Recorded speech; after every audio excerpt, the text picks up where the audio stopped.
Right, this video won't actually be about watches, but it will actually be about planche and how you can achieve some kind of a sterile planche or a full planche.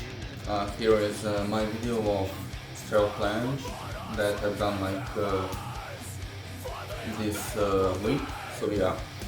So I know what I'm talking about for the sterile planche, and it will be almost the same as the full planche. So I see a lot of guys talking the same stuff like tuck planche, then advanced tuck, then half light, then full planche.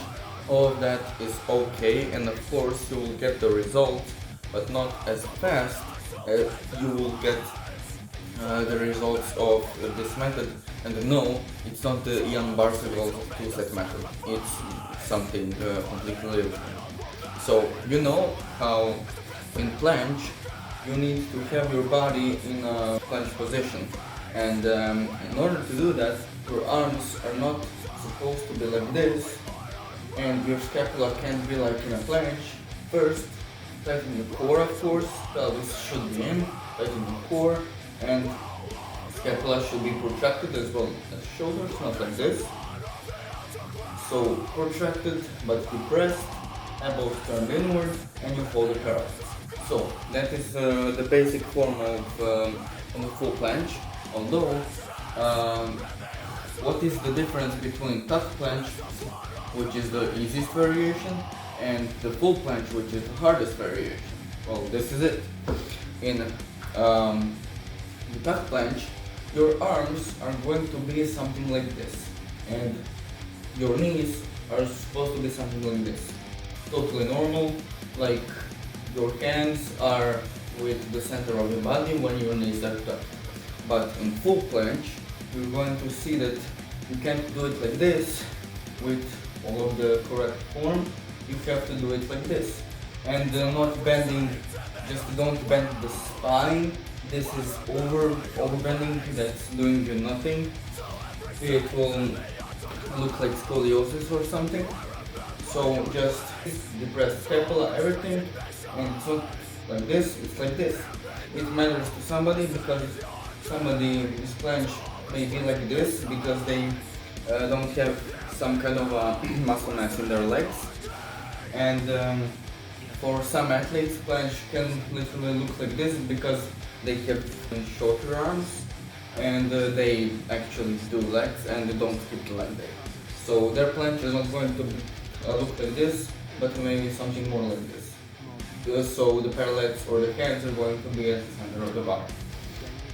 So that's the first thing.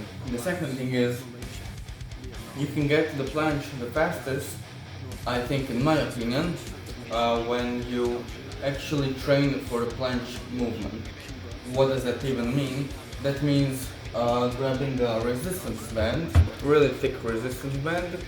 It's like 15 kilos, but 15 kilos for a lot of athletes, also beginner athletes, is actually hard. So get a resistance band that is like 30 kilos, and that will be you just messing with the technique, like is your arm fully locked, is your scapula retracted or protracted, and core and all those things. So that will be literally just so you can see the form of your full planche and what actually to feel the full planche, what angle should be like this or this. You will see in your recording, or if you have a mirror, like I'm doing this and I have a mirror which is on the camera, I can look at the mirror and see. So that's the first thing. You need the biggest resistance band you can find. So you need a resistance band strong enough to hold your own body, so you can figure out the angle of your arms should be, how the form should be, and that's going to be it for the form. Now for the training, the thing you can do is grab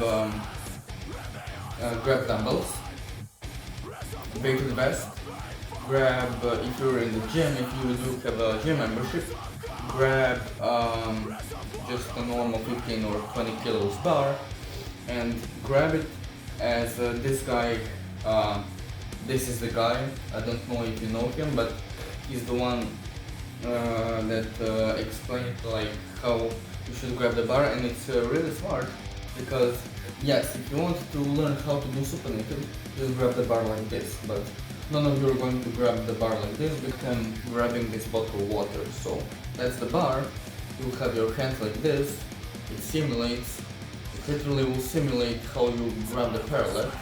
It will be just a bar because the hand on the parallel is like this. You literally have the same grip, you just do the assist for your fingers and that's it. You literally are grabbing the bar right now. And then you hold the bar like that. So he explained, I think, and it's backed by science by the way. So you can do it like this, get the angle to the planche, hold it as much as you can, drop.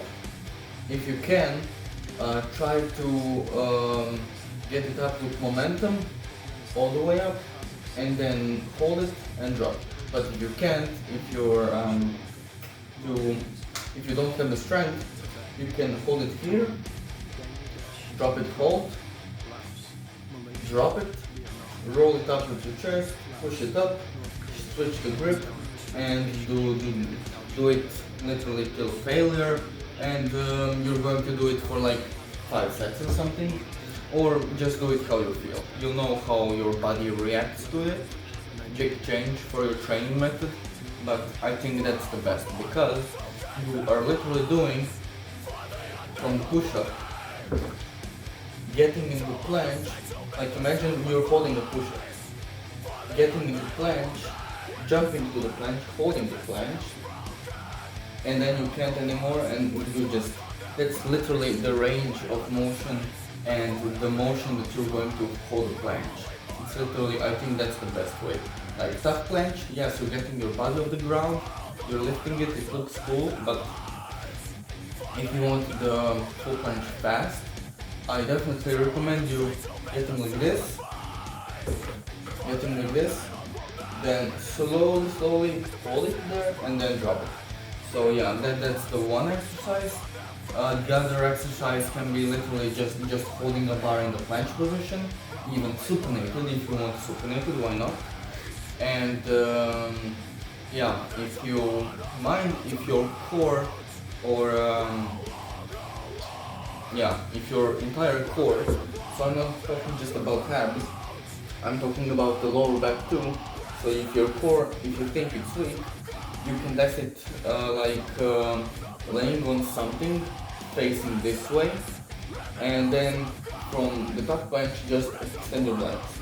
That's going to say if you have enough back strength, lower back strength to actually hold a full planche. That is not like that much hard.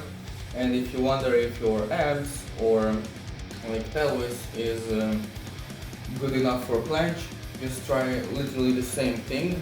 Just lay on the ground, lay on surface, lay on something, get your legs in the planche position, extend them and see if your body can hold the position, and that's when you're determined that you are ready for the planche for the core part. But for the strength part, you need to adjust your system to get into your kind of, if you're here, okay, get it there, if you're here, get it there. But yeah, training in the planche kind of part, so your body and muscles and nervous system get used to it, and then you just literally need the strength for it.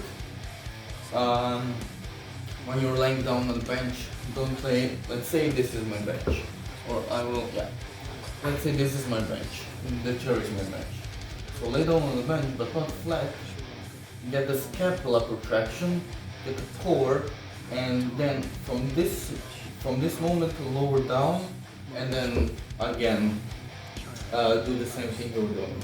So the important thing is doing in the range of motion that your body is going to allow you to train for the full planche. And that doesn't mean here, yes, if you do it there, you're going to get the tuck planche or maybe even the advanced tuck because they are like similar movements.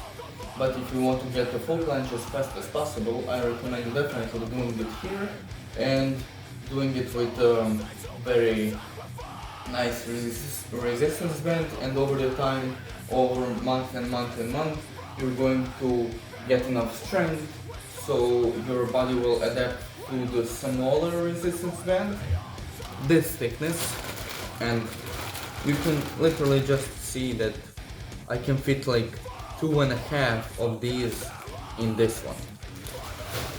So you'll just see your progress skyrocket, and you'll have your full planche just in no time.